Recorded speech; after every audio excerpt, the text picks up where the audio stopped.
And pull up a chair, episode 72. I do believe I know what this means. Is we are live, and it's a blessed and wonderful for once in the past month. It's actually a super sunny, blessed and wonderful, beautiful, sleepless Saturday. Yes, it is. And as you can see to my right, joining us today, we got the great super fried Snuka off the top rope. We live in prime time. And we got the sticks in our hands because once again, we do got WWE on in the background playing GM mode, and we're on our road to WrestleMania. But with that being said, if you don't know who I am, it is the Creme de la Creme, the one that they do, in fact, call him Mr. El Tucurtente, the ultimate motherfucking sensei, the one who, of course, taught Bruce Lee everything he motherfucking knows, a.k.a. Space Mountain Stoney, a.k.a. Stoney Montana, a.k.a. Young Dumbledore, the lyrical wizard, a.k.a. the young Tony Clifton, a.k.a. Mr. Bed Burgundy, why? Because I snoo on your boy, a.k.a. it's Mr. Call Me What You Will, but you could never call me broke or sad, because it's Mr. Keep the Love High. And the motherfucking hate low, baby. Thank you for joining us on this blessed, wonderful, beautiful, sleepless Saturday afternoon. God, the energy is high, and I'm feeling great today. How about you? We're feeling good. The sun's out, It's warmer than it looks. It's nice. Spring's right around the corner. Sun's out, fun's out. We got good brother Doomer pulled up over on YouTube already, live with us, so we do appreciate that as well. As always. So, like I said, we're playing some wrestling in the background. Yes, we are. You want to get right down to it? Start with wrestling? Might as well. Okay, so a lot has happened in the wrestling world over the past week. A lot of cards and future events have now been shifted due to the aftermath of the Royal Rumble. We shot, I think, pretty almost perfect on our takes. Like if it wasn't close, who we wanted, or right. Like I know I thought Becky was going to win, but Bayley got it, which I loved seeing that, and then that all came to fruition. I called the Jade Cargill down to the fucking spot, so that felt good. The men's match, I was surprised to see Roman win it clean. I was too. But I kind of figured Styles was taking that pin. So that is who took the pin, right? I believe. I think it was AJ. But then you had the KO Logan match, which I feel like was the if you needed to get a drink or needed to maybe use the bathroom or get to play the food match. I mean, I enjoyed it, but it was all right. It was the one on the card that if you needed to take a break or go out and smoke your cig, that'd probably be the time. Good time to do. But just in the Royal Rumble speaking sense, before we dive into like the aftermath involving injuries and stuff, what did you think of the show? I liked it a lot. What was the better Rumble? I say women's. Men's was just a little underwhelming for me. I could have used a couple more surprises, but I don't blame Triple H for what he did. Yeah. Because I heard in the explanation in the press conference, he was like, we got too much talent that I think he showcased. He goes, bringing in a legend that's already over and established, and then, I'd rather help get somebody like a Santos over. Like, yeah, I could have gave Santos a spot to Santino Marella, but what the fuck does that do? So it's like, I get that. And it's like, you got everyone has to, the fans, I should say, has to take in consideration, like, what they're planning in the stories. So, like, all right, we can't afford this guy to get hurt. So you're not in the Rumble, sorry. But you accidentally roll your ankle or whatever. Now this whole story we've been building for the past 2 months is chalked. And we have to start from the bottom up again or try to fill in somebody on a dime notice. Like, so yeah, and I with all of the talent and all the stories going in, it was a good call. Yeah, it still was a good Rumble. I enjoyed the whole show. It was a great overall performance. Obviously, there's matches like you said. All right, now we can go take a cig. Go, but 3-4 hours. What do you expect? Like, can't just. That's the difference between like UFC and WWE. Like where it's warrior fighting, where it's like any second someone get knocked the fuck out. Well, in UFC, so you watch 3 hours of UFC fights and you're like, oh, okay. Well, speaking of how I mentioned, just I wanted to ask you first, of course, what you thought of the event. I liked it. I enjoyed it. I thought it was definitely a really good Rumble. I thought the women's Rumble was a banger. Love the way they did that, especially seeing Bayley go 63 minutes. Thought the Fatal 4-Way was good, even though it was a very predictable finish. Logan Paul KO, like I said, I mean, it was a good match. It's not like they stunk it up or something. I thought it was very physical, aggressive match, which was cool. But overall, it was a great match. At least one on the card. And then the men's rumble, I like the finish. I just, my own personal thing, I could have done with a few more surprises. But again, I totally see the route he took it. And another point for Triple H, like he knew it was going to be a slow rumble to where Pat's coming back for commentating. Just like that's a pop of its own, yeah. And he's back for good. Now he's on Raw full time. So that's good. But then they had him. And you got Andrade. We didn't get Andrade. He was one spot in the Rumble. That's true. But he was literally a gimmick to like be funny. Like they were gonna have Brock, but Braun Breaker took Brock Lesnar's spot, and he was actually able to do way more. But that just shows you like they not wasted a spot, but they used one as a gimmick for Pat to have some fun. And he didn't even know that was going to happen, which was because cool. They needed a pop. Yeah, that was because cool. They knew like, all right, this one might. We don't have all of our talent like we usually do. And like you said, I noticed that they had Pat come out before they had the couple NXT guys come out because they were like, all right, let's get the pop. Yeah, we want. Then let's get the NXT guys out there. And they gave they gave Pat some respect and like gave him 3-4 minutes to walk around, hang out with the crowd for a second, say what's up to Michael Cole, get back up on the chair. Like, and then you got Braun Breaker and Omos looking at him like, we're going to kill you. Oh, yeah. When he went up in there for a Rumble, he said, no, what the fuck am I doing in here? And he's like, why am I in the match or something like that? Yeah, it was funny on the show. He was talking about it, and he literally was like, yeah, hey, I don't deserve it. He started off with like, I don't deserve to be in a WrestleMania match. What if I did win it? I steal someone's shot. I don't deserve that. Blah, blah. And then he was like, yeah, then when I stepped in the ropes, staring at Omos, and he just gave me a look like you don't belong in here. And he was right. I did not need to be in that ring. Like that motherfucker staring back at you 7'3", and then who was it? Braun that was in there with him? Yeah, bouncing off the ropes at 23 miles an hour. Like what the fuck? That's faster than Tyreek Hill on the football field. Like, so that's crazy. Like hell no, I wouldn't want to. And Pat was saying, I guess, Braun was just bouncing his pecs at him the whole time. Yeah. And then, like, that's funny as shit. But in the aftermath, though, of the Royal Rumble, what came after it is what shifted the whole WWE universe on a fucking dime. Yeah. CM Punk, to start here, has officially tore his triceps. Yeah. Where are you with that? Both of them? I believe just... Oh. It did say torn triceps. But... That would suck. I know they said, though, that his timetable, I think they said, is like 4 to 6 months. Yeah. But that now, what that does is now you don't get Seth and Punk at Mania, which now I think ultimately what that did is that now that shifted up the whole card. You don't know. Now you no longer have Gunther and Brock, which we're not going to go into that, but you no longer have Gunther and Brock, which now that's ultimately leads into the next thing I was going to say. What did that ultimately do? Now The Rock is the Grinch that stole the Cody Rhodes main event away from him. Stole the main event right away from Cody Rhodes. As of now, as it stands now, obviously you don't know what Triple H is cooking. Maybe we got to let him cook. But as it stands now, The Rock has become the Grinch that stole the main event away from Cody Rhodes. I see it like that's the way the card shifted. Yeah, it's one way to say it. Because now you got The Rock versus Roman that it looks like now is a sure shot for Mania. Oh, it's definitely for sure. Like that's definitely happening.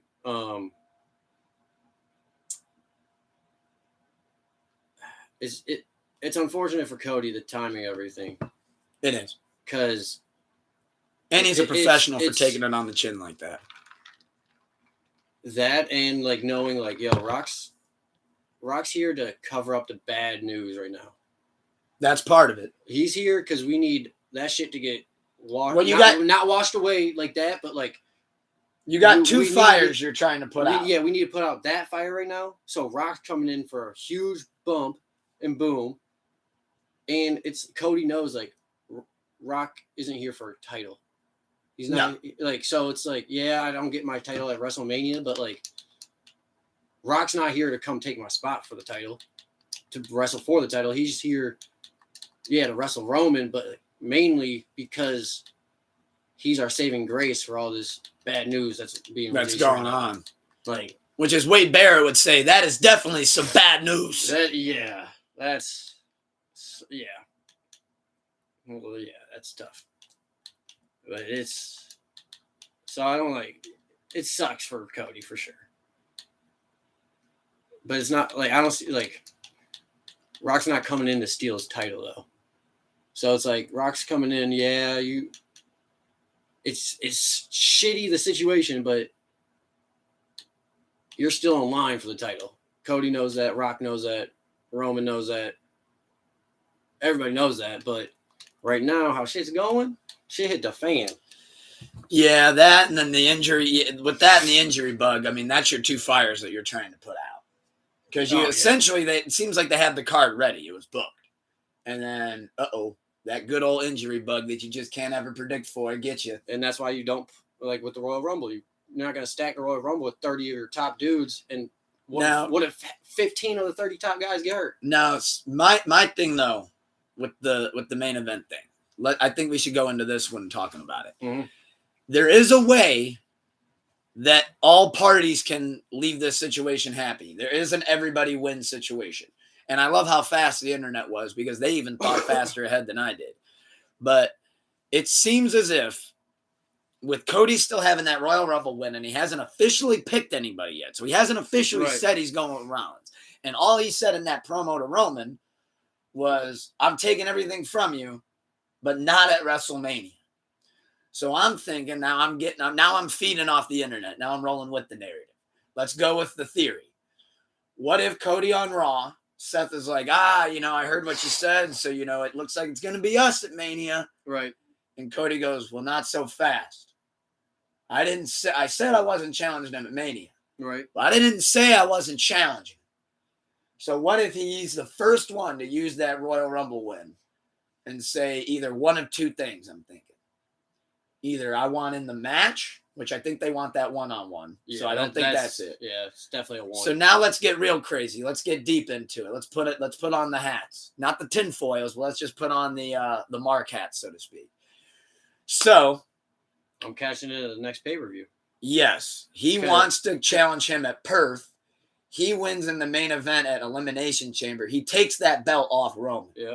So now you get Rock Roman with night 2, main event, no belt needed. Cody then defends it against Randy Orton, say he wins at Elimination Chamber for a number 1 contender. Now you got Cody versus Orton. Because you think maybe? I could see it. And because back in the day, they didn't have all these pay-per-views.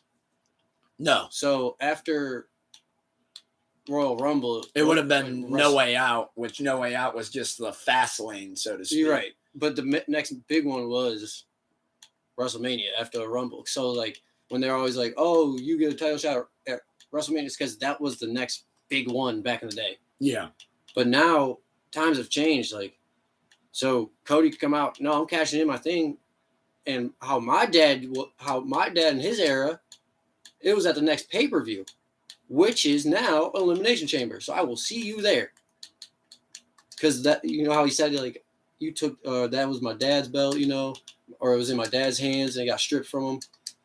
So back in that era, that's immediately where my mind went, was he could cash it in like Money in the Bank or whatever, whenever, but Royal Rumble one is for the next pay-per-view. That's what it used to be, which was WrestleMania. But now there's Elimination Chamber, then Mania. But so he could be like, well, in the rules, it says Royal Rumble next pay-per-view, not WrestleMania. We switched it to WrestleMania. But the book, you know what I mean? Yeah. He could go back like, no, old school rules. And boom. Yeah. To where like Roman can't say like, oh, you're doing this. Like, you can't do that. Like, then he pulls out the rule book like, actually, Royal Rumble winner gets the next pay-per-view. Not WrestleMania. We switched it to WrestleMania. But like get him on a technicality. Yes. But the book says the next pay-per-view. So I'm you know what I mean? I'm getting you at the chamber. Yes. And then it sets it all up. Like in that sense. That'd be cool. In that sense. you go. You putting on some great matches. But yeah, no, overall though, I know the narrative on the internet and what a lot of people are saying is that Cody Rhodes did get that rug pulled right out from under him. I mean, right out from fucking under him. And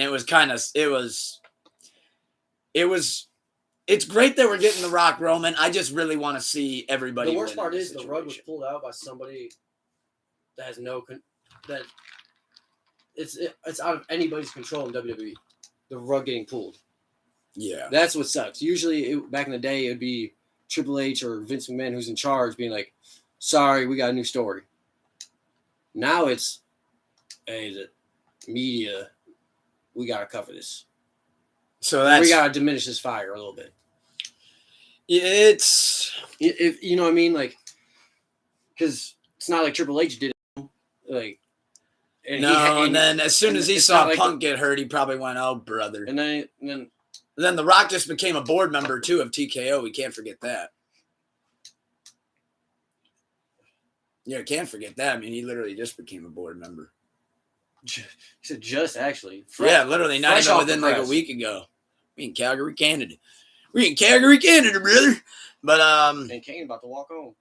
That's so funny. But, do you think the Rock Roman, though, do you think it'll live up to its hype? I don't know. It's going to be tough because it's a lot of fucking hype built up for it. It's been in the works for a while, and I feel like it's something that we've all wanted. It's just necessarily want it to be right now just because we really wanted Cody to have his moment. I mean, he couldn't be more deserving of it, but we're gonna for now, though, what we're going to do is we're going to let him cook. We're going to see what he's got. As Triple H always says in every press conference, don't just jump the gun. Don't just, want to see everything happen right now. But time will tell, though, about that. Time will definitely tell. I'm definitely excited, though, to see how that won't be a bad match. How that shapes up. It won't be they're not going to give us a bad match. We are 63 days away from WrestleMania, and I do believe this road to WrestleMania, no pun intended, will be a long and winding one. To be fair, how much hype's been built behind this and them actually being family. They've been wrestling and practicing together for years. And so I'm not worried about like their chemistry. I'm worried about The Rock holding up. I'm worried about our hype and our expectations in our heads being built up and over dramatized by ourselves. Being like, oh, this is about to be this. And we gotta remember Rock is 50-something. Like, he's still a great entertainer, but we're not getting a people's elbow followed by a spear. Okay, you just made me think of something then. How long do you think the match would be? An hour. 40. Like a 40-minute match. They're going to give us a great show. Rock goes into Rock won't go into Oh, I don't see 40. Bro, he tore a quad in winning the I don't see 40. 25. No. They're going to give us a hell of a match. I think it's 25. Offhand, I could agree to that for a limit for Rock. As in, like, Triple H is like, yo, this is... Yeah, I don't think The Rock goes over 25. That's where I agree. I can see it on that aspect. Especially where, like, you don't want to see him Triple H is literally like, Rock, like, backstage, he's like, Rock, you got 24 minutes and 59 seconds. At 25, that ref is going to call some bullshit or this or this. Here's where I think it could be your 40-minute, though. Here's where I will give you some agreement on that. I think overall, the whole spectacle of it, like, I'm thinking like 25 minutes in ring or just like in match, but maybe an extra like 10 on, like, you're going to get the long entrance. You're going to get the stare down. Yeah. You're going to get the lockup. You're going to get the, like how Rock Hogan was, where it was like 5 minutes of them just kind of doing the stare down as the crowd's just like losing their fucking minds. Yeah. Like, oh my God. But no, I think that'll be something, though. I'm looking really forward to seeing how that one goes, kind of seeing how long they go for as well. But now to move on from that, because we still are a little ways away from WrestleMania, and we'll be talking about it, I'm sure, as the road goes along. Right. But before we leave up off of wrestling, because I know we covered the shit out of wrestling last week, so I don't want to spend too much time on it this week. But if you're AEW, and I'm not putting the hater hat on, I'm just calling it down the middle, and this is something that I just think needs mentioned, that for now, two straight weeks in a row, you got AEW going head-to-head with not Jesus, I can't talk today. Not only WWE, but midget wrestling, and they're losing by midget wrestling. They're losing to midget wrestling 2 weeks in a row. That's While the Royal Rumble went on, midget wrestling still beat AEW. So with that being said, we've talked before about we've got to hit the panic button. We got record low ticket sales at Dynamite. We need to hit the panic button. All right. Every time we've hit that panic button before, we say, okay, now this is what I would do. This is what I would do. Right. What would you do right now? You're AEW. You're losing. You're losing wrestling. Your weekly TV show can't sell out a section of the whole arena. We're blocking off everywhere. This is where you cut your losses. You're saying get the yellow tape? We're closing up shop? Or the more desperate thing is to reach out to WWE and be like, how much would you pay me for this? And you can run it. And you can have another NXT. Or you combine it with NXT. But you can have the contracts, all this is. Nah. I'm done with it. As Tony Khan or whoever it is. Khan, yeah. It's either there's no more going for unless I don't know his pockets. So if you got the money to know, all right, next 6 months we're losing money, but if we do it right, we could bounce back. Well, supposedly they got Mercedes. Some profit. Supposedly they got Sasha coming. They got Mercedes Moné. And supposedly they potentially have Okada. When? Supposedly she's going to debut in March. The March paper. I don't know if you're going to make it. Revolution. I mean, 3 more weeks you could get their flagship show sold 1,700 tickets in an arena.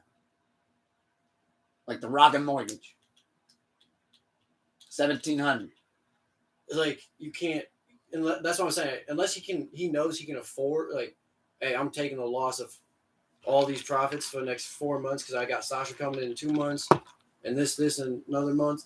So after 4 months, we'll start making. Answer me this. Not making huge profit, but at least making profit again. So answer me this: is that even the answer, though?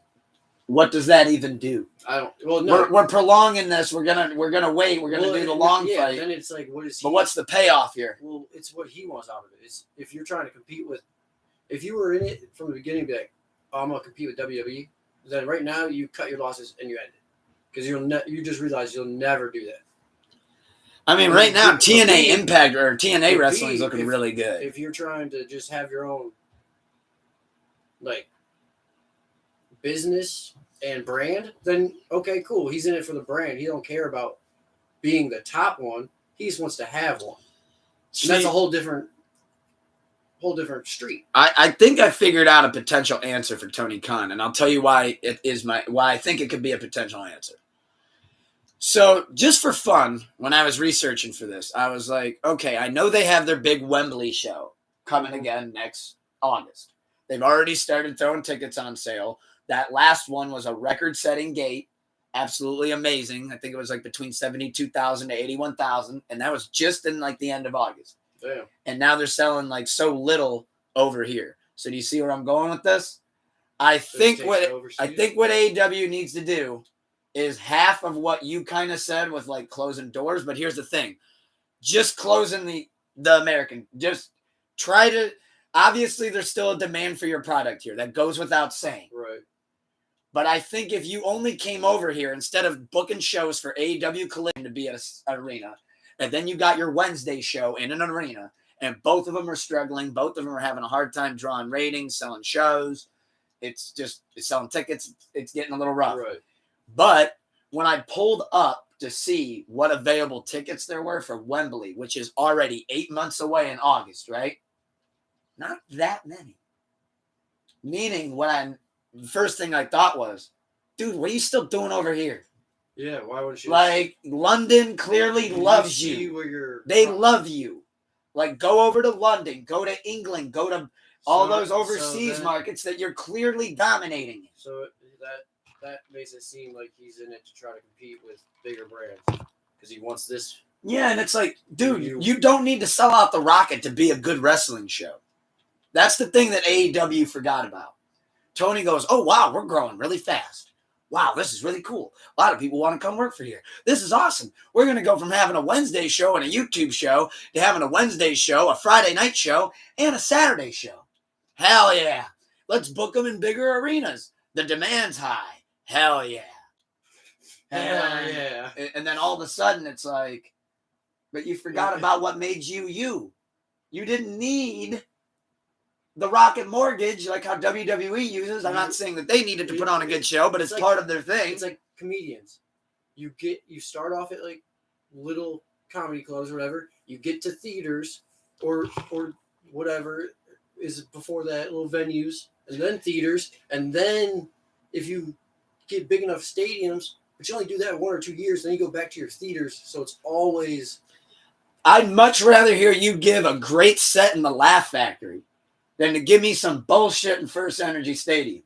See what I mean? Yeah. Like, make it, like, you don't need the big grandiose thing. Like, granted, it was cool to see AEW grow into that, and I think that it, is much deserved. But just, you went from having a great ride at 60 miles an hour to 200 miles an hour, and your car's not supposed to go that fast, that quick. Dial it back. You don't got that. Like, you don't got an engine for that. You don't have an engine for that. What do you? Relax. Well, he's trying to drive as if he has the WWE engine, if that makes sense. Yeah. He's like, why can't this thing go? And it's like, buddy, your gas tank isn't that big. Right. Like, so WWE got that big old 18-wheeler tank. So it's not going nowhere. Like, shit, man. But I think overall, though, the answer that I think that I'm finally given is, throwing the towel on here for now. Go to your market that loves you. Because you're giving them one show and they're almost selling it out 80,000 strong. Go over there. Like, you're not wrong about that. Like, that clearly shows me they want what you got going over there and you're trying to feed it to us. And we're like, dude, we can't go to Raw. Like, say I'm the wrestling fan that has a lot of money and I'm trying to catch all these shows, which I see some people do that on Twitter.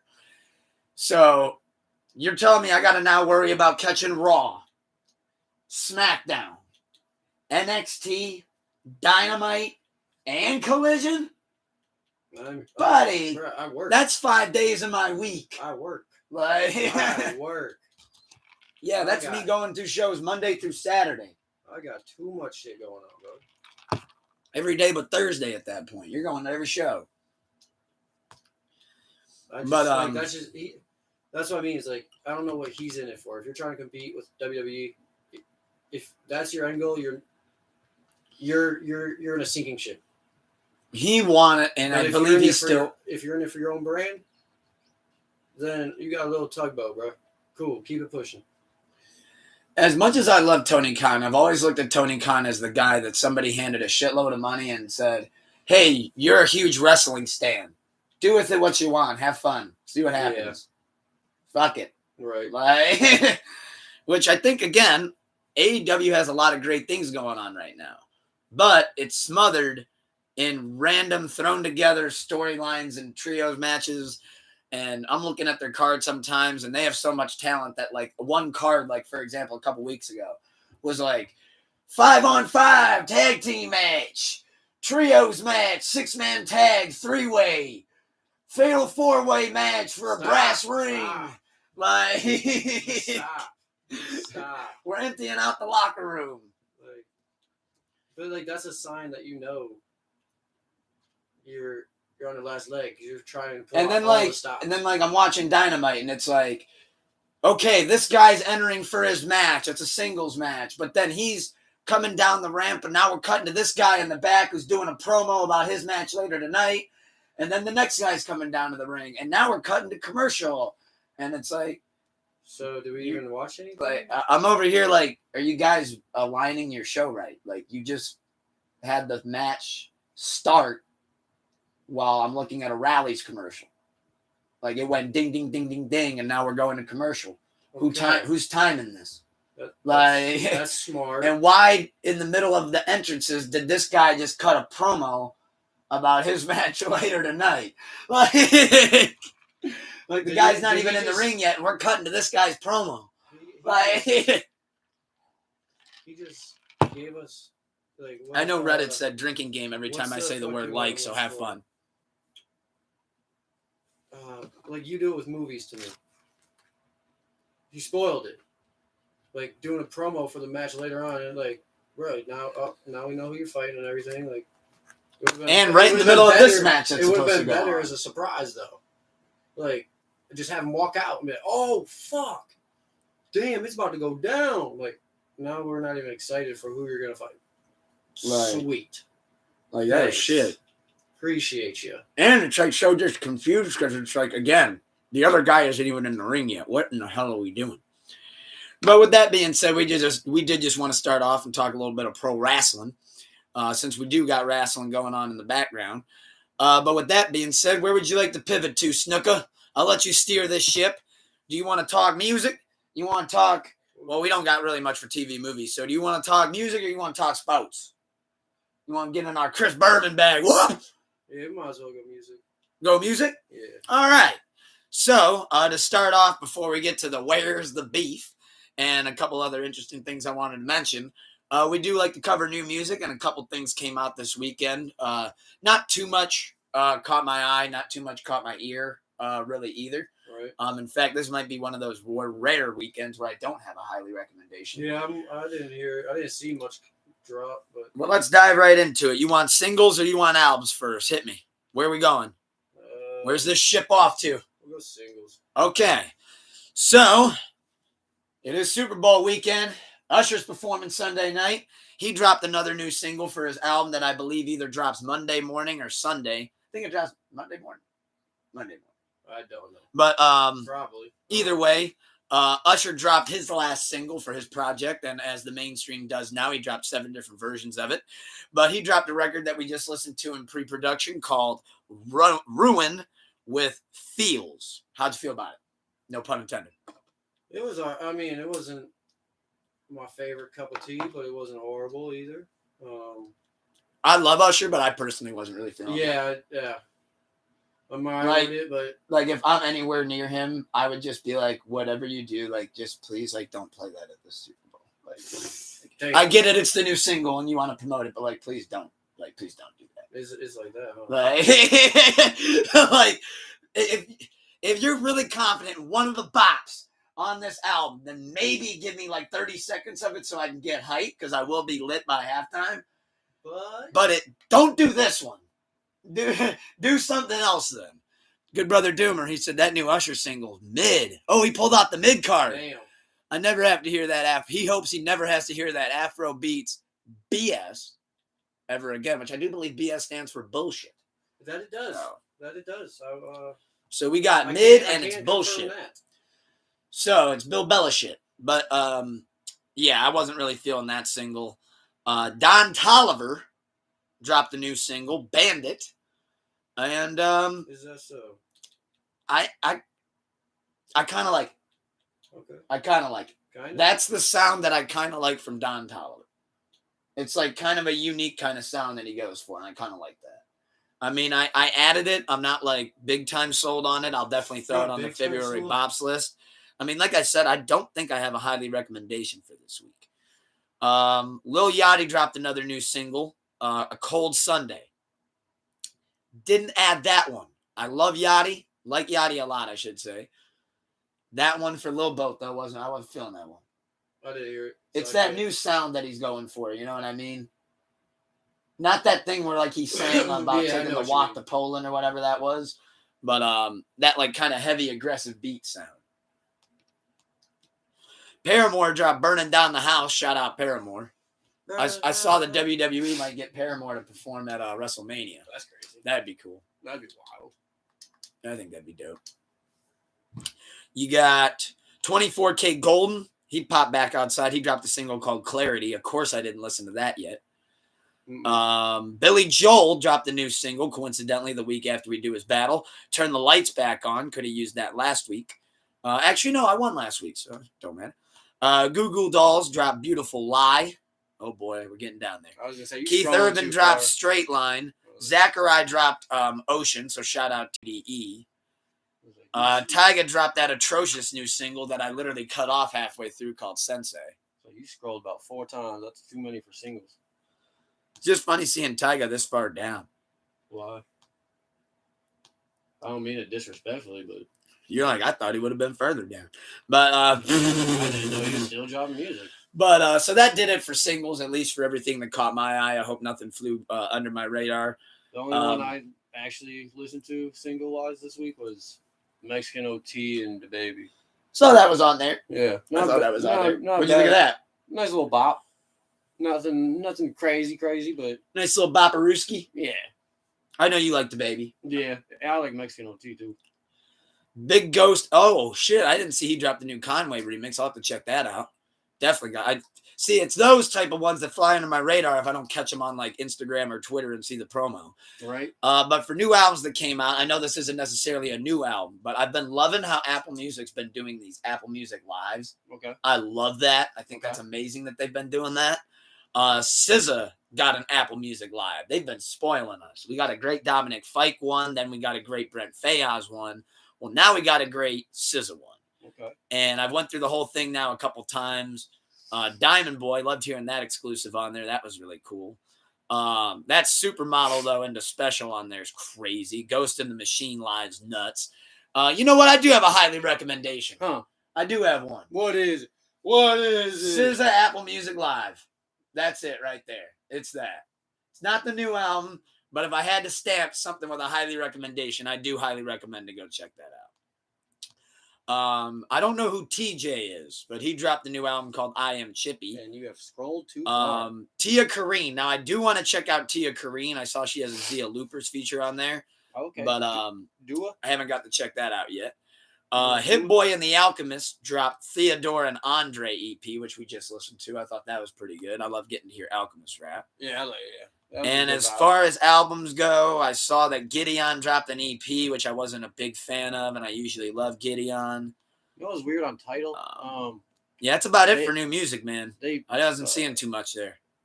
They just put Kevin Gates' latest album. It was from like December, which isn't like far away, but like it just came on my new albums. Oh, for Gates? Yeah. Ceremony. I don't know if I was like, I like Beyonce Concert. Yeah, it's a good album. I listened to it, but I was like, when I like first saw it, I was like, oh shit, new Kevin Gates, blah blah, in my own head, and then I was like, looked at when it dropped, and I was like, December. I was like, why are you just showing me this now? I think it's because of the deluxe. It could be. You might be right. I think that's why. But probably. Now, last week I said I was going to avoid it. What? And I did. We did avoid it. But now we have to dive right into it. Okay. So, last Friday, we mentioned how Megan Thee Stallion came back outside with a new record called Hiss. She sent some shots at Nicki. Nicki all weekend long was on IG Live, making sure that we knew every lyric to Bigfoot before it came out Sunday night. Literally, though. So, Bigfoot came out, and it is what it is. She's going at Meg on all levels. Security's been heightened around Meg's mom's graveyard or gravesite. Cardi B's fans now popped out in support of Meg. Got Nicki's, I believe, father, somebody in her family now has to get his gravestone monitored. But Nicki had some things to say on Bigfoot. So now a week later, though, to catch everybody up, Nicki did come out and say she did not condone or promote any gravesite. Wasn't like she said to go do that. Or defacement, I guess. Yeah, it wasn't like she said to go do that. Right. I just wanted to make it like, it's not in the song that she's like, hey, go. So, with everything being said, I'm not sure if you guys heard the records, but pretty much Meg used the Megan's Law bar to go at Nicki's husband, and that's what's really popped Nicki off. But I just want to make sure everybody remembers this too. Nicki sent like 3 shots Meg's way on Pink Friday too throughout that whole album. 3 different songs she sent shots her way. Pretty direct ones too. So I do not blame going into this. I do not blame Meg one bit for addressing that in December. Okay. So, and she still kept it relatively fresh. Right. And it wasn't like it was a full diss record. She just wanted to make sure that she got her shit off and took a mental note of it and wanted to retaliate. And she did it the way she should do it on record. Loved it. Right. And Nicki then goes into the Bigfoot. And then, you're lying on your dead mother and stuff like that. And, get up on your good foot. But let's just talk records at hand. That was Before we dive into the intricacies of it and just kind of how we feel about the whole thing as a situation, let's just talk just the music for a second. What do you think of the 2 records? Which is the better record? Who do you think won as of now, if anybody? Or does this beef continue? Does Meg have to respond? So I asked you 3 questions at once. What you got? I mean, I'd say Nicki's was better, in my opinion, as like for calling this a battle. I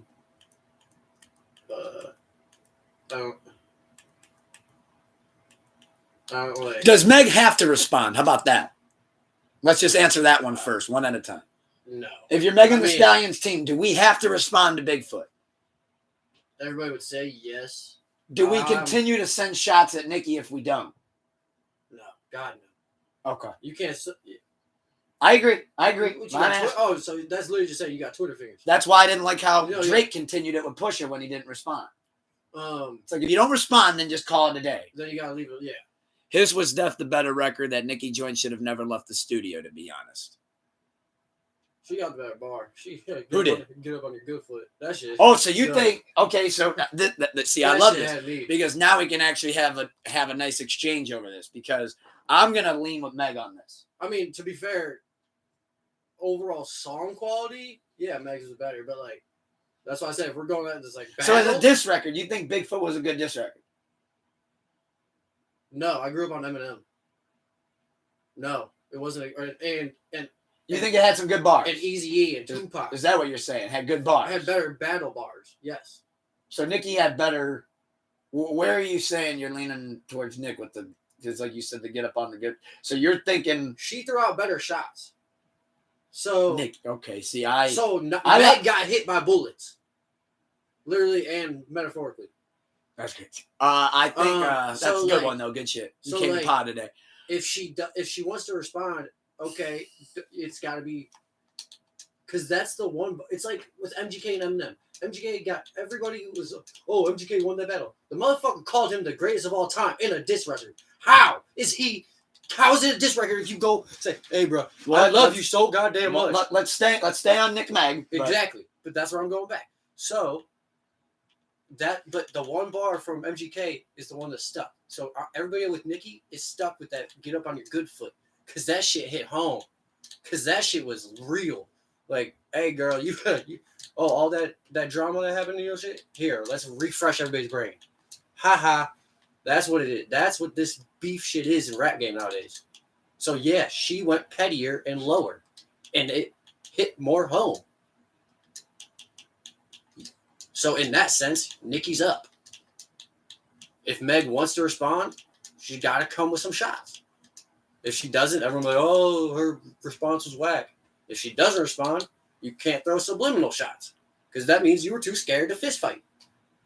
Not metaphorically. No. That means I call you out in a fight and you go, oh, I can whoop your ass, this. All right, I'm going to see you after third period, bro.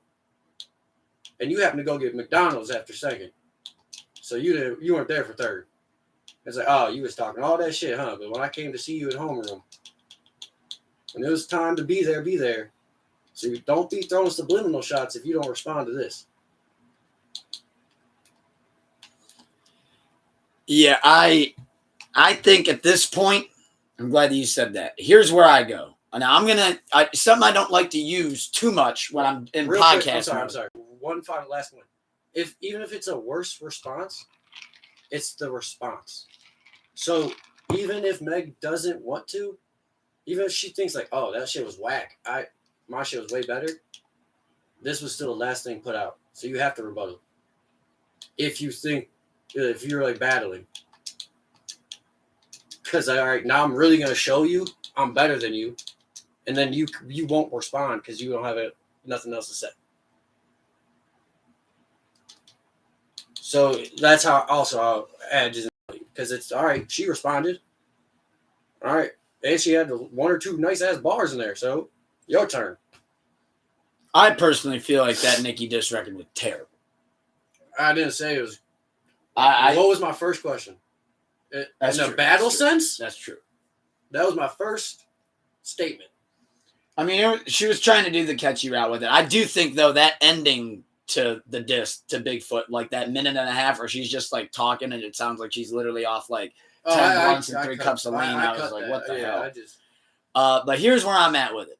I think there's one or two outcomes, and one of them comes from a perspective that I don't use too much when I'm in pod mode and radio mode.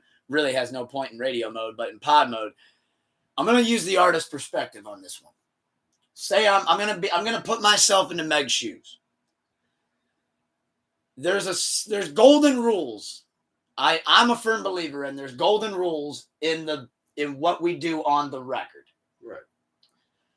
If it comes to me, we're talking about me, you can break me down and you can call me out in any which way you can. Anything that you got on me, use that as intelligence and info and intel and use it for your bars on me all day long. That's how it's supposed to be done. That's the name of the game. Here's where you stepped over the line, and now we're no longer going to be able to do this in the studio.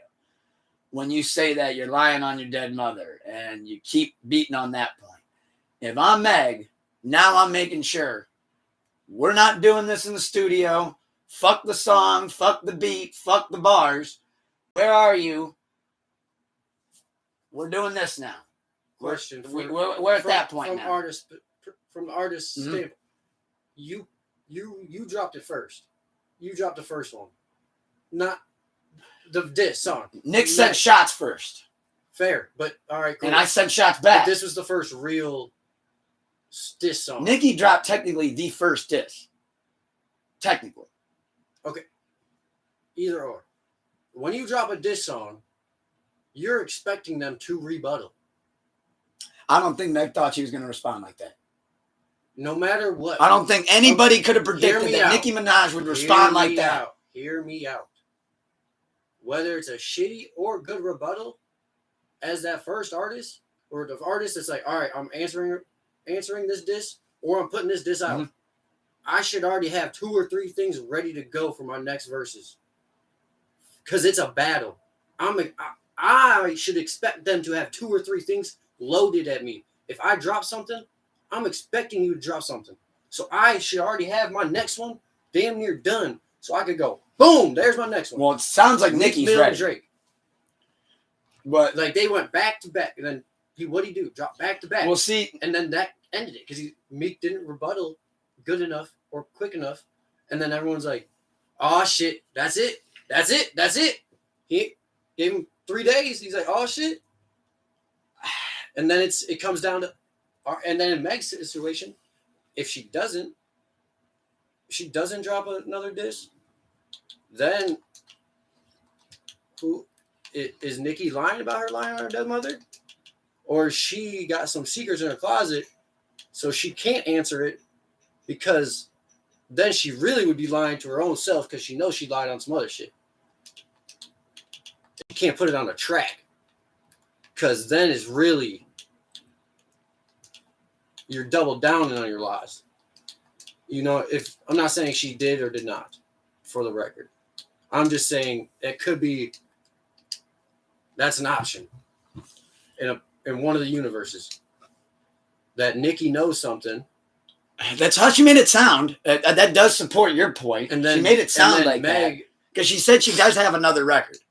And then but from the first, if I get a diss song thrown at me, or if I drop one, if I get one thrown at me, I'm making sure I got 2 or 3.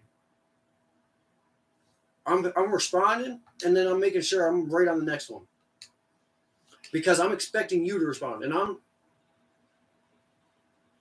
oh, you think you're gonna just no? Okay, you're gonna find out, and I hope you respond so we really find out. See, where I'm at with the other. Do you remember how I said I had 2 takes? Yeah. That was one of them.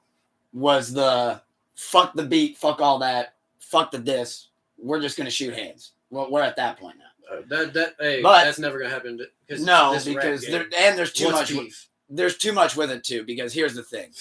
Even though I firmly believe that if you asked both of them behind a closed door, who do they think would beat the other one up? I think they both are confident that they'd be able to beat the other one up. But here's why you can't do it. And here's why the labels and everybody behind them would never let them do it. One, if there's any remote video or info, anything ever came out about Nicki Minaj got her ass beat by Megan Thee Stallion, that would jeopardize way too much. Could never do that. Same thing with if Meg comes to blows and Meg gets whomped. Can't do that. So they're not going to do that. We know they're not going to do that. Like you said, that doesn't even happen anymore. That's a pipe dream. So with the other take and what I think should happen, and if I'm in Meg's corner, which I'm in this case, I'm a barb. I love Nicki, but in this case, I think she's wrong. I think Meg should just let it go. And you can't though. Here's why. If she lets it go, everyone's going to be like, Nicki was right. She was lying on that. But there's other things that go with this. But then Meg, if she didn't lie, I'm not saying she did or did not. Me personally, I know what I've done in my life, and my choices, my actions. So when people, this is me speaking for myself as Nick. So like, when someone tries to throw shots or jokes at me, haha, okay, cool, yeah, awesome. It doesn't affect me because I control me. I'm not gonna let you affect I control my emotions and shit. So, if Doomer asked us a great question. Sorry, not to cut you off. Doomer said, first off, I think she said she's got at least 5 records in the tuck, which I did see something like that. But he said, what if they did a rap battle at like URL or something, or a versus? Let's answer both of those. Let's answer both of those. I was going to say to your thing, they could do a celebrity boxing match if they really wanted to. But then it comes into one point of, if someone says, hey, Nick, this did da da da da da. Well, I know they're lying. I don't give a fuck because I know it's not truly me. And if I go to my real friends and say, yo, they're lying on my name, just don't believe it. I don't care if they spread it. Just so you all know, this is the truth. Just believe me. Okay, cool. I know you wouldn't lie. Cool. Perfect. But if now I'm in Meg's situation, in a reality where she is lying about something, I can't. You don't have the anger, not even anger. You don't have the fight, because you know it's a lie. So like, Meg would have the fight to go in a boxing ring if Nicki is really calling her a liar and she's lying on her dead mom and she wasn't. Because then it's like, bro, you're trying to say I'm lying on my dead mom. But now here's where, as much as I'm sure Megan probably is, even though she's been trying to come off as unbothered, even if she is, let's say, really bothered by it and does kind of think that thing, I think she's got people in her corner being smart enough right now, because here's what info I'm going off of with this take before I get to answering those two questions, because those are great questions. But you let it blow over. Well, here's where I think take the L, let it blow over.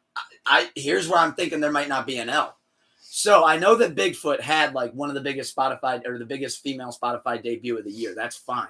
But as the week played out, Hiss actually was the overall more charting selling record.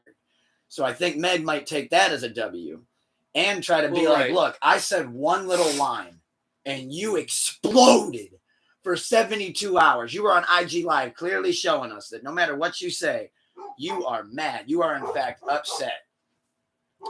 That's not for all the dogs playing. That just happens to be Bear and Pete. But it could be like the one thing Nicki, it's her one trigger. Eminem's is Haley. You say anything about he will wait. Yeah, but now here's the thing. Now I just got to jump in on that one, because to me, you got Eminem who, bringing up Haley, that's just crazy to me.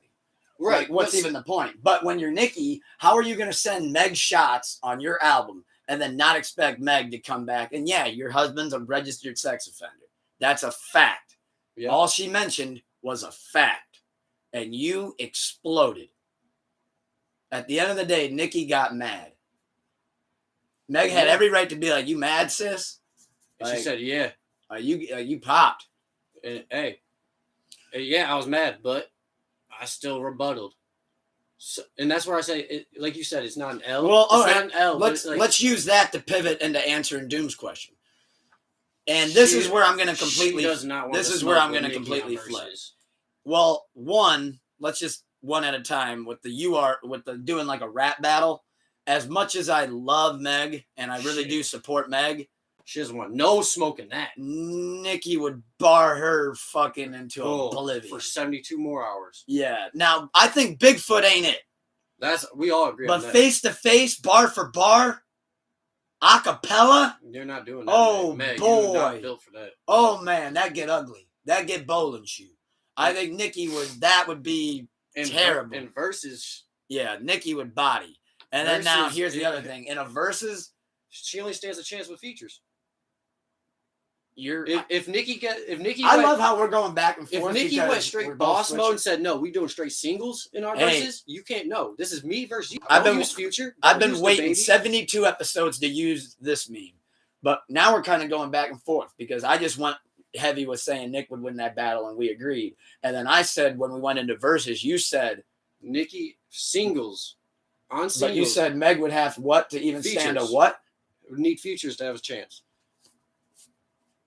Stupid. Can't even believe you think you'd have the chance. Not calling Meg stupid, but I don't think she has a snowball's chance of beating Nicki in a verse. No, that's what I mean. Without any, like, if she has her features, she might get 1 or 2, 3 rounds because of the feature help. And if she going straight singles, she getting swept. Swept. I mean this with all due respect to Meg, but Nicki could be playing B, C, and D sides and still lose and still winning a fucking 12-14 round battle. Swept. And you don't want her features.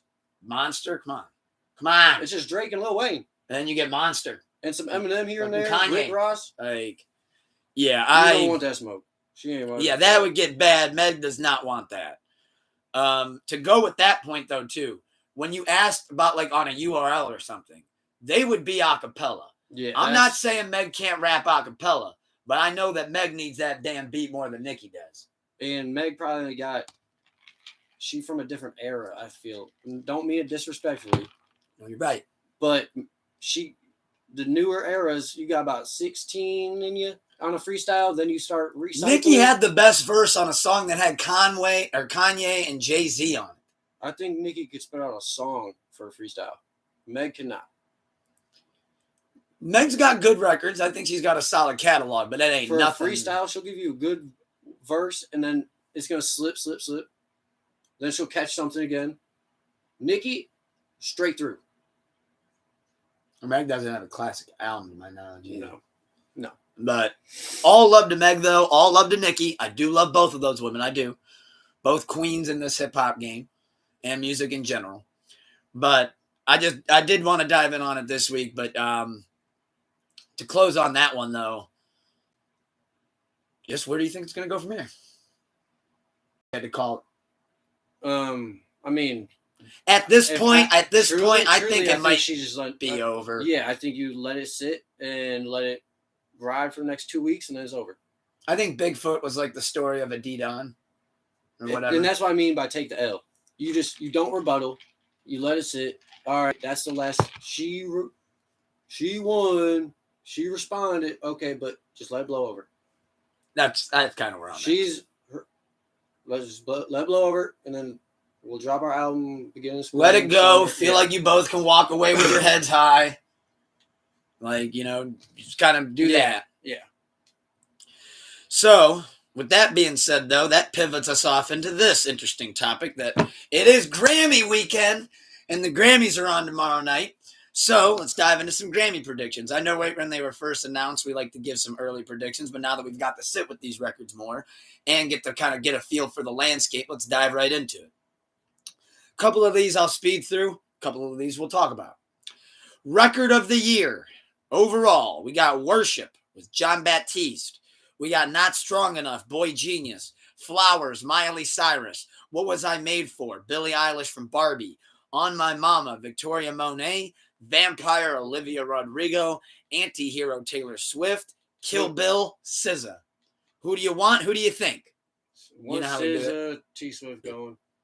I think T Swift getting anything she's in. Well, damn it, we don't disagree because I want SZA, but I just firmly believe, and I'm going to say this before we even dive into the rest of the Grammy nominations, but I do believe that the Time Person of the Year, Mr. Kansas City Queen Chief herself, is going to potentially go on a run here tomorrow night.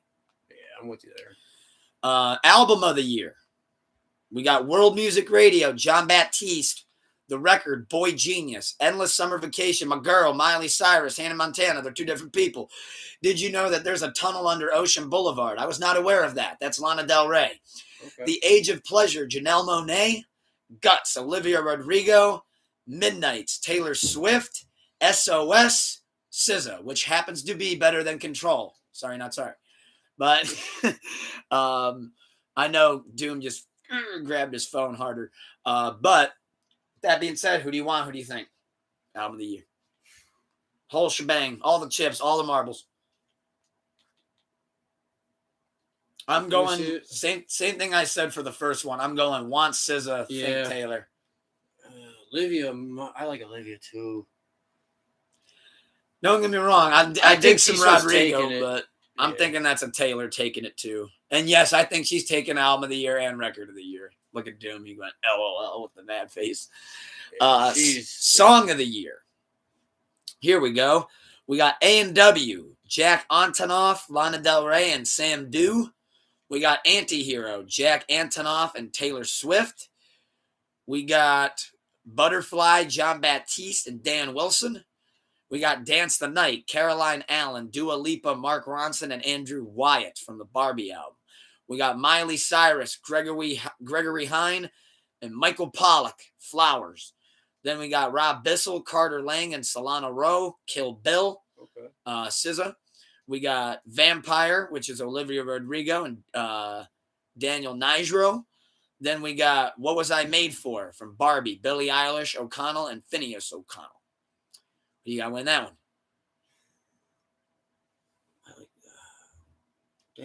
Damn. Now that one I'm actually gonna hot take it. I'm going hot take. I'm going Billie Eilish. What Was I Made For? Think gonna win, but I'm going Kill Bill. Want to win. I'm thinking that goes to Miley. I think that one could go to Flowers as well. I could see that. I could see either that going to Billie, Flowers. I could even see that going to Rodrigo. That one I think could be tough. That one will be interesting. I'm always excited to see what you guys got to think as well. Best New Artist. We got Gracie Abrams, Fred Again, Icicle Spice, the Queen herself, Jelly Roll, Coco Jones, Noah Goathan, a.k.a. Noah Kahan, Victoria Monet, and the Warren Treaty. Now that one's tough. You got some damn good nominations in there, man. Victoria, Noah, Coco, Ice Spice, and then I know Jelly Roll's a monster right now. I got Jelly. You think Jelly's going to win it? Yeah. Is that who you want to win? Yeah. So you want and think Jelly Roll's going to win? Yeah. Well, I'm going to disagree with you on this for the sake of the pod. Okay. Because I do think there's a world where Jelly Roll wins, but there's not a world in it where I want him to win. Okay. I think Victoria Monet is going to win. I'm thinking Victoria Monet. Okay. However, I want Noah Kahan or Ice Spice to win. He's saying Jelly Roll will win, but he wants Victoria too. I'd like to think there's a realm where Ice Spice could get it. I'd like to see either Noah or Ice Spice get it, but I'd also love to see Victoria get it too. I think she will get it. But I'm not mad if her, Noah, Coco, Ice Spice, and I'm not even necessarily mad if Jelly Roll has his moment and gets it. But I would like to see Noah win it. Producer of the Year, we'll skip over that one for now. Well, actually, I do want Hit Boy to win that with everything that he's got nominated. Oh, man. Okay, we got to go over this one. We do got to go over this one. Producer of the Year. We got Jack Antonoff. We got who produced Midnights by Taylor Swift and Lana Del Rey's album. We got Hit Boy, who produced Don Toliver record. He produced Dreamville, A Blast. He produced the 3 Nas runs that he did. And also his work that he did with Surfer Drown and with Alchemist. I got him winning Producer of the Year. I'd love to see him win Producer of the Year. Yeah. If not him, though, of course, I'd love to see the Alchemist win, who I also think deserves it. And you got Metro Boomin on here, who also did a lot, and I know he put out that album. Where are you on Producer of the Year, then? I want to see Hit Boy get it. Yeah, me too. Think and want Hit Boy will get it. Yeah. If not him, I think they'll give it to Metro. But he says Doomer thinks Jack will win. I mean, he did do Taylor Swift and Lana's album. So you can't necessarily write him off. That's going to be an interesting category, though. I almost skipped over it. Then I was looking at it, and I'm like, man, that's going to be tough. Let's get farther down here. Okay, that's Field Pop and Electro. Let's get to some meat and some taters. Okay. Best rock. I don't keep up with new rock that much to really have a good word on it. I feel like my take would be bogus, almost be not worth having. Grammy skews way more pop with the big categories. They do like to do it with that. Best R&B. Okay, here we go. R&B rap. Yep. Okay, here we go. Best R&B performance. Summer Too Hot, Chris Brown. Back to Love, Robert Glasper featuring Sir and Alex Isley. Great record. I See You, Coco Jones. Great record. How Does It Make You Feel, Victoria Monet. Great record. Kill Bill, SZA. Great record. Now I can finally say it. I think and want SZA. Yeah. I think that's where SZA gets her win. Yeah. It's right there. Yep. Yeah, I'm with you. That's the SZA dub right there. Yeah. Chris isn't getting it this year. No. Coco Jones, that'd be a cool moment, but no, I think they want to give that one to SZA. I think that's a clear-cut dub. SZA will win, and he wants SZA. Hell yeah. Best traditional R&B performance. We got Simple by Babyface featuring Coco Jones. We got Lucky by Kenyon Dixon. We got Hollywood, Victoria Monet featuring Earth, Wind, and Fire. Then we got Good Morning, PJ Morton featuring Susan Carroll. Then we got Love Language by SZA. In a perfect world, yeah, I'm with you. I'd want SZA to win both. But I think that one they give to Victoria Monet and Earth, Wind, and Fire. Or they give it to Simple, Babyface, and Coco. In a perfect world, though, Love Language wins. Doomer's saying SZA will win, but he wants Victoria to win. I think SZA might. Yeah, I'm going SZA. Both. Take them. Both. Earth, Wind, and Fire, it's past your time. Come on. You coming back for to steal some shit? That's a hot take. Love it, though. We love those here. Best R&B song. Angel, Haley Bailey, and Coleridge Tillman. Back to Love, Daryl Andrew Phillips, Riley Glasper, Robert Glasser, and Alex Isley. I See You, Coco Jones. On My Mama, Victoria Monet, Snooze, SZA. I think SZA will win, and I want SZA to win. However, if she doesn't win that, I think they give that to Halle Bailey, Angel. I think it's going Coco or this is where. You don't think they'll give it to SZA for Snooze? On My Mama. You think they're giving that to Victoria? Yeah. Oh, yeah. Best progressive R&B album. Since I Have a Lover, Black. The Love, Off the Grid album, Diddy. I'm surprised they even kept that. Nova, Terrace Martin and James Fauntleroy. The Age of Pleasure, Janelle Monáe, SOS, SZA.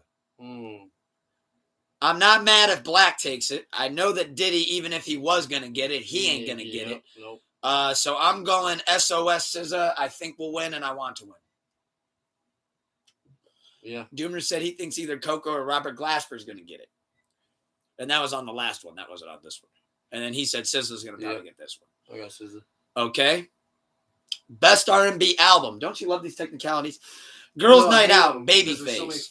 What I Didn't Tell You, Coco Jones. Special Occasion, Emily King. Jaguar 2, Victoria Monet. Clear 2, Soft Life EP, Summer Walker. Summer Walker. Want and think? Yep. Want Coco Jones, What I Didn't Tell You, or Jaguar 2, Victoria. Think Girls Night Out, Babyface. Or Victoria. I think she could also get that one with Jaguar. All right, here we go. To close off, Best Rap Performance. Hillbillies, Baby Keem featuring Kendrick Lamar. Love Letter, Black Thought, love to see it. Rich Flex, Drake and 21 Savage. Scientists and Engineers, Killer Mike, Andre 3K Future, and Aaron Allen Kane. Players, Coi Leray. Kendrick. Best performance? Best Rap Performance. You're giving that to Baby Keem and Kendrick? Think and want? Think, or that's what I want, sorry. You want them to win. Think probably 21 and Drake just because of how big it got. Okay. But, like, I didn't see all their... Is this just a music video? What they mean is like... Because that's what I meant. Performance, Kendrick. Because he puts on the best performances. How well did they perform vocally on the track? Oh, okay. I'm seeing, okay. The overall performance of the track. Let me see this. I think it's tough.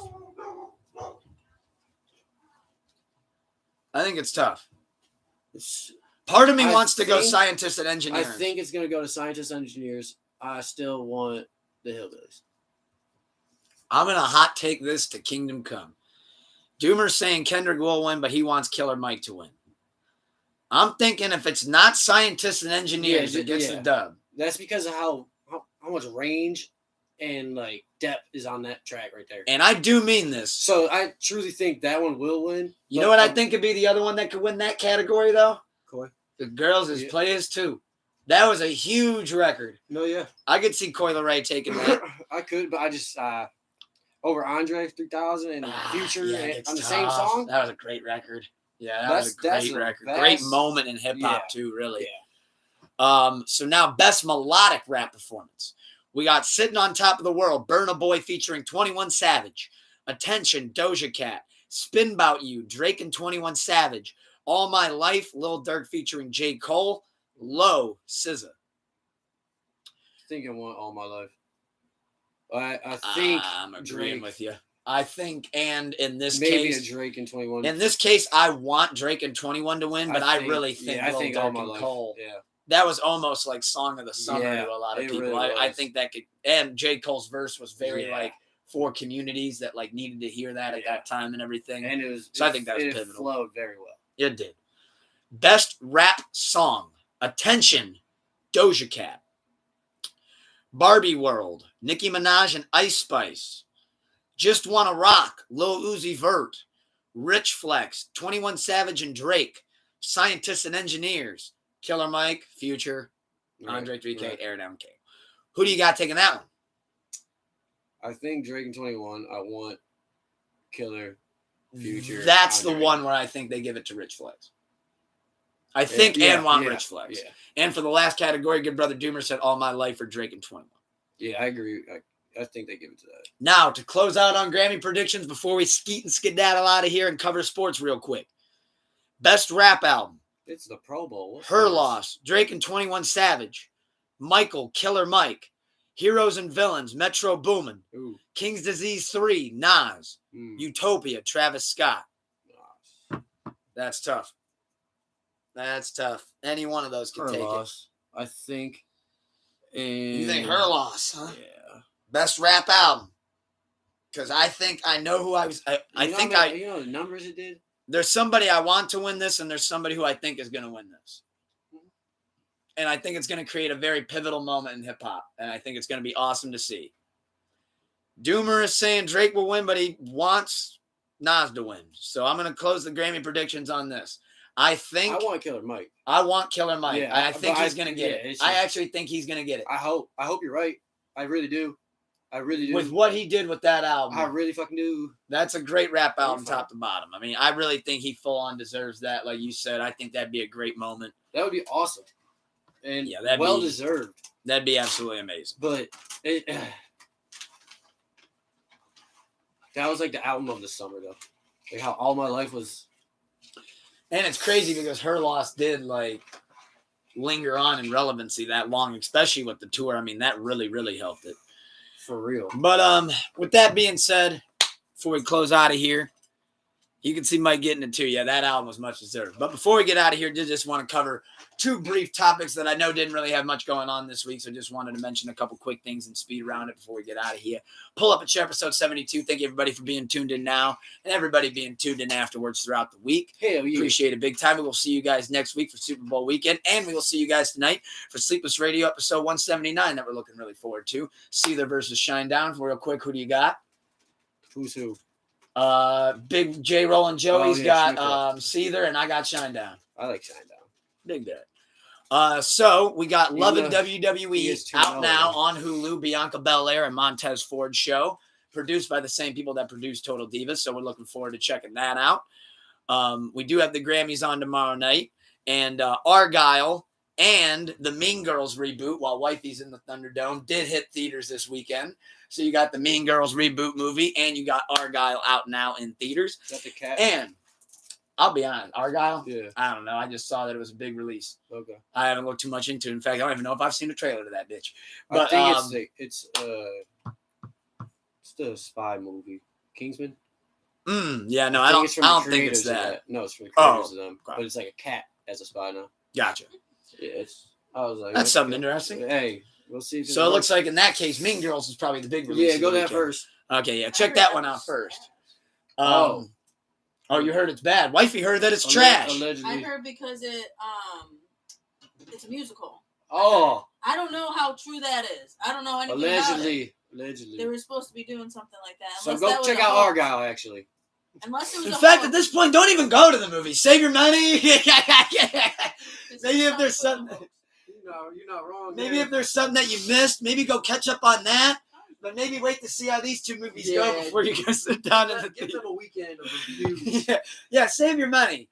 But last week, the Lions fumbled the bag at the end of the day and lost to the San Francisco 49ers, which means in one corner of the Super Bowl, you got Brock Purdy and you got the San Francisco 49ers, Fear the Faithful. Woo woo! Yep.